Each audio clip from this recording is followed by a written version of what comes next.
Pada video kali ini kita bersama Kanda Mesir Suryadi. Assalamualaikum Kanda. Waalaikumsalam warahmatullahi wabarakatuh. Bagaimana kabar Kanda? Sehat? Alhamdulillah. Alhamdulillah masih segar. Alhamdulillah. Jadi beliau ini merupakan sepuh ya di Nusa Tenggara Barat. Beliau aktivis senior di Nusa Tenggara Barat. Beliau pernah menjadi ketua DPRD Provinsi NTB Bang ya. Pernah juga di DPR RI juga pernah. Tapi untuk video kali ini Bang, kita ingin bicara soal HMI, berdirinya HMI di Pulau Lombok ini Bang. Karena seperti yang Adinda tahu, tapi mungkin tidak banyak jelas ceritanya Bang. Sebenarnya Abang mungkin yang sebagai pelakunya, mungkin bisa diceritakan sedikit Bang, bagaimana sejarah singkat awal mulanya berdirinya HMI di Pulau Lombok ini Bang. Baik, saya serba singkat, walaupun mungkin ada keliru tanggal atau salah sedikit kan begitu, tetapi apa yang saya alami selama ini adalah sejak tahun 61 itu kan begitu, saya aktif di mahasiswa di perguruan tinggi namanya Sekolah Tinggi Ilmu Pengetahuan Masyarakat Sangkaryang itu swasta yang akhirnya bergabung atas usaha saya sendiri untuk menggabungkan dengan UNRWA masuk di Fakultas Hukum Universitas Mataram. Nah, saya lihat dalam kurun waktu itu kan begitu. Oh, sepertinya mahasiswa agak masih tidak punya pegangan, tidak punya hal-hal yang sifatnya menyangkut masalah kepedulian kepada masyarakat. Bahkan diminta oleh masyarakat itu secara keseluruhan bahwa mahasiswa lah yang sponsori ini, tidak mungkin anak-anak yang dulu masih di SMP, SMA tuh. Oleh karena diperlukan organisasi yang mampu membaca kehidupan masyarakat, kebolehan masyarakat atau kekeliruan pemerintah yang dapat memberikan kontribusi untuk kemajuan kemaslahatan di daerah Nusa Tenggara Barat. Maka karena itulah saya kan begitu dengan teman-teman namanya Pak Mujafar, namanya Pak Mujitah itu mendirikan namanya Himpunan Mahasiswa Islam Cabang Mataram. Karena kepedulian kita diminta oleh masyarakat terhadap waktu itu antara Orde Lama dan Orde Baru sangat-sangat kontan, itu ada otoritarisasi daripada lembaga-lembaga pemerintahan, dan juga masyarakat ini masih tidak juga banyak mengetahui tentang hukum yang positif, pada hukum yang bisa diberlakukan, mana yang dia bisa hindari. Ya, banyak hal-hal yang perlu mungkin kita salurkan atau disalurkan mereka untuk dapat bisa berbuat, bisa juga itu memberikan kepositifan kepada apa yang mereka alami di saat-saat itu kan begitu. Nah, berarti Bang kan di tahun-tahun saat itu, tahun sekitar 62 sampai 65 itu kan Bang, bagaimana hegemoni PKI Bang, khususnya underball PKI itu CGMI ada di Lombok itu Bang. Berarti CGMI sudah lebih dulu ada Bang ya? Memang, karena itu kekhawatiran Abang lalu mendirikan HMI Bang? Sebenarnya ya tidak terlalu lama, dia hampir kita serentak berdiri sama CGMI itu. Ya, yang didirikan oleh PKI. Ya, PKI ini kan mungkin mendapat angin dari pusat, sehingga dia lebih berani menunjukkan giginya terhadap pengembangan kemahasiswaan pada khususnya dan kemasyarakatan pada umumnya, itu untuk mengklaim bahwa dia akan lebih dominan untuk itu. Dia menunjukkan keberanian di mana-mana, dia menunjukkan kebolehannya dalam arti ya, kumpul-kumpul dan juga dan sebagainya sampai memberikan warna kepada masyarakat itu untuk dia adalah mahasiswa yang dihimpun mahasiswa untuk menjadi tulang punggung dari mahasiswa di setiap universitas, dan ini nampaknya akan berkembang waktu itu kan begitu. Nah, APDN juga pasti KDC juga begitu itu. Ya, KDC itu kan embrio daripada APDN. Ya. Nah, ini juga dijamah oleh mereka, hingga banyak juga pengurus dari mereka itu yang ada di sana, dan kita tidak pernah mau mundur dengan karena apa? Ya tidak hanya slogan dia tidak bertuhan, artinya tidak ada anunya, dia tidak ada semacam ya klaim masyarakatnya, dia hanya bagaimana pemerintah ini bisa memberikan dukungan kepada mereka untuk itu kan. Nah ini yang kan begitu. Nah ini dapat diwarnai karena pusat memberikan angin segar kepada mereka. Nah kita tidak pernah tinggal diam untuk itu. Kita akan mengkoordinasi diri. Ya bahkan saya sampai masuk menjadi ketua komandan batalion resimen mahasiswa waktu itu untuk bisa secara lebih tegas bersama dengan ABRI, ya kan, bersama dengan ABRI memberikan suatu kebersamaan untuk bagaimana kita itu mempersempit, karena dia diberikan hak oleh undang-undang maupun oleh pemerintah pusat dan juga daerah, masih ragu-ragu waktu itu untuk bisa memberikan jawaban-jawaban terhadap kelahiran HMI kan begitu. Nah itu. Berarti dinamika di Pulau Lombok cukup keras juga ya Bang, tidak hanya di Jakarta tapi di Lombok. Di Lombok karena dia diberikan angin, ya diberikan angin keras kepada bahwa dia di backup oleh pemerintah, oleh DPP-nya dia, lewat PKI-nya dia. Dan PKI di sini pun juga tumbuh dengan dalih membela rakyat kecil, memberikan hak-hak kepada rakyat kecil, memberikan juga itu kemakmuran kepada mereka kan begitu. Nah ini kan begitu. Berarti kan waktu itu kondisinya itu membunuh kalau tidak dibunuh. Oh ya, memang itu betul itu Bang. Betul. Oh betul. Ya itu dia memang dia akan sebegitu mencekamnya. Ya, dia dulu pakai indoktrinasi bahwa kalau kita dilakukan begini kita juga akan bergerak dengan apapun. Nah, dengan dalih apapun, dengan cara apapun. Jatuhnya menggelim banyak orang-orang yang terbuai di kampung-kampung, juga beberapa kampung, apalagi di dalam kota yang masuk di dalam penjajarannya PKI kan begitu. Sehingga kan begitu dia bola apelnya dia kan di situ yang waktu terjadi peristiwa pembunuhan di dalam apel itu sendiri kan begitu. Nah berapa juga musuh itu melakukan intimidasi kepada yang lain-lain kan begitu. Ini sangat mencekam waktu itu kita itu karena dia diberikan angin.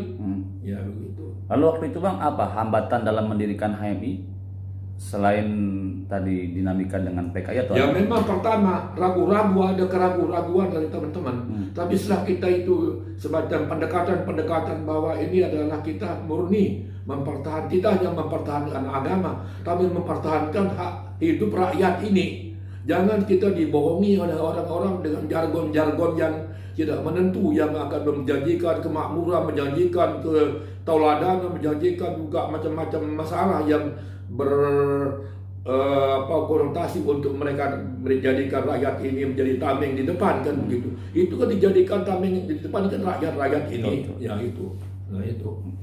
Kalau saya boleh tanya ini Bang, seingat Abang siapa sih tokoh-tokoh yang berkontribusi dalam mendirikan HMI waktu itu Bang? Banyak. Kalau di HMI itu antara ada Pak Muji Tahir, ada Pak Moja Barusan udah almarhum, ada saya di situ, ada juga namanya yang pertama saya bukan yang kedua, teman-temannya ada Turmizi, ada teman-teman yang lain lagi juga di saya itu apa namanya. Banyak juga yang tidak bisa saya sebut satu persatu di sini. Kalau yang masih hidup Bang, siapa Bang saat ini pendiri? Yang masih hidup yang siapa? Yang sekarang ini saya agak susah ya. Kasihan karena kita kan mungkin tidak lupa informasi. Ya ada juga situ Kota Miska sudah tua dan sebagainya. Yang saya tidak hafal juga itu kan. Tapi nanti mungkin 1-2 hari saya akan mengadakan reuni. Saya mau bikin reuni untuk mereka yang telah berjuang bersama kita dalam rangka menegakkan kalimatullah itu kan begitu itu yang seperti itu harus ada itu. Saya sering ngomong, siapa yang saya ajak ngomong bahwa tidak kalah juga itu namanya terjadi korupsi, malapetaka, terjadi jual beli, terjadi juga macam-macam di sini itu yang tidak ada orang kontrol. DPR pun tidak ada kontrol. Partai sendiri, saya di Dewan Pertimbangan Partai Golkar itu juga tidak menunjukkan gregetnya terhadap kaderisasi, sehingga kader-kader kita di DPR pun di mana-mana itu, di bupati, di gubernur itu seperti kehilangan tongkat, tidak tahu kita apa yang mereka perjuangkan untuk itu, sehingga seolah-olah kita menyepelekan dia.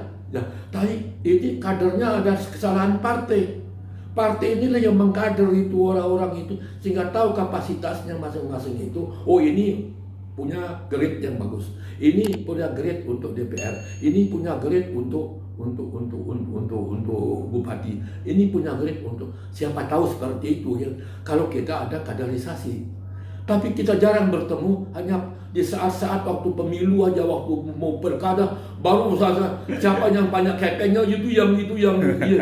Nah, inilah jadinya masalah. Kita mau biarkan. Ya, saya kadang-kadang hati saya terenyuh itu. Saya sering ngomong sini, ajakkan saya bilang gitu. Saya mau ngomong itu, ada anak mahasiswa mungkin dari UKM atau dari macam-macam masalah dari teman-teman mahasiswa, adik-adik mahasiswa itu bisa kita ajak agar terisi ya apa yang mereka lakukan. Sekarang kita lihat ada kepanjangan pembangunan, kita tersisihkan, Gora hilang, perikanan hilang, peternakan hilang. Apalagi kita harapkan ya, seperti kita terlupakan, kita dijauhi, kita diliwati sama NTT. Ya, NTT lebih maju sekarang kita lihat itu. Kan gitu.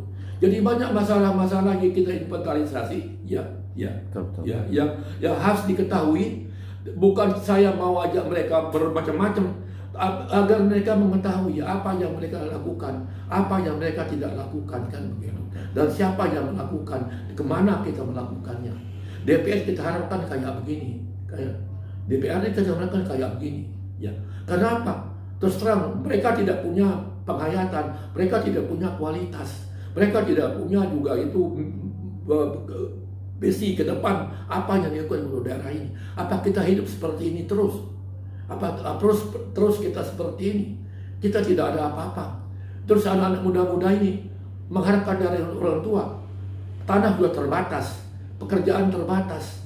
Coba kita lihat dengan sejujurnya apa yang mereka lakukan itu. Yang punya nilai tambah untuk mereka. Yang punya nilai tambah untuk mereka untuk melanjutkan segala perjuangannya untuk itu. Ya, tidak bisa ikuti juga. Kita penyangga nomor 4 di Indonesia untuk pangan itu. Sekarang tidak ada kedengaran Gora ini. Tidak ada kedengaran lagi. Tidak ada kedengaran lagi soal peternakan. Di Sumbawa kita bisa pakai sistem lepas. Di sini kita pakai sistem kandang. Tidak ada juga follow up-nya.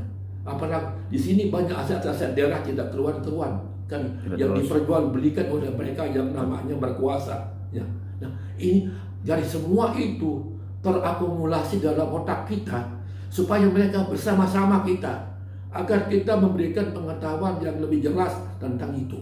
Sehingga jelas itu tidak hanya ngarang-ngarang, kan buktinya ada. Apa yang kita lakukan ini menjadi telahan mereka. Kita bukan mengindoktrinasi, kayak model PKI dulu indoktrinasi zaman Orde Lama. Kita terima, kita lakukan. Kita terima sekarang ini, kita pikirkan, kita lihat, kita analisis sebagai seorang mahasiswa. Ya, apakah di HMI, apa di PMI, apa di mana-mana. Ya, ini partai pun tidak berlaku, tidak ada ini. Itu tidak ada partai. Siapa lagi kalau bukan kita yang mahasiswa? Siapa lagi kalau bukan kita? Betul. Iya. Mungkin kalau kita gugah mereka, kita berlagak ke DPR, kita betul ke kedua, kita ke gubernur, agar mereka tahu bahwa apa yang kita lakukan itu semata-mata bukan untuk kepentingan kita, untuk kepentingan daerah ke depan, jadi kan begitu. Sumbawa tidak terbangun, di Lombok pun Gora itu mati, peternakan tidak ada, di Sumbawa peternakan mati, di sini ada lobster diperjual penyelundupan, tidak ada berbudidaya. Ini banyak sekali. Nah, saya harapkan HMI, ya sebagai di mana saya juga lahir mendirikan HMI ini di daerah ini. Saya kepingin dia juga bisa berbicara dengan teman-teman lain yang seide, yang seprofesi dengan kelompok kemahasiswaan lainnya untuk bersama-sama kita mikir itu. Tidak sifatnya indoktrinasi, tidak menjuruskan untuk merebahkan seseorang, agar mereka itu berubah. Jangan berpikir soal dirinya, berpikirlah masyarakat untuk masyarakat NTB ini. Ya, untuk mereka yang akan ini tidak berkemampuan, bisalah jadi sarjana, bisalah jadi apa akan begitu, penopang daripada kehidupan mereka ke depan. Nah itu. Terima kasih ini Bang ya atas kesempatannya pada hari ini. Banyak sekali pesan-pesan yang Abang berikan untuk kita, khususnya nih teman-teman mahasiswa. Saya harapkan sekali lagi bahwa HMI menjadi motor daripada organisir teman-teman ini. Saya siapkan apa kita mau ngomong bukan soal uang, soal apa. Kita samakan dulu visi kita terhadap apa yang kita amati. Insya Allah, Bang. Mungkin kurang dia punya, tapi mungkin dengan kita sama-sama saling isi, kita akan menjadi lebih terang. Bukan indoktrinasi. Kalau dulu zaman Orde Lama indoktrinasi, apa yang diberikan kita telan, kita sekarang tidak kita pikirkan benar tidak apa yang kita omongkan, kita lihat itu. Terima kasih nih Bang ya. Terima kasih banyak. Assalamualaikum warahmatullahi Waalaikumsalam warahmatullahi wabarakatuh.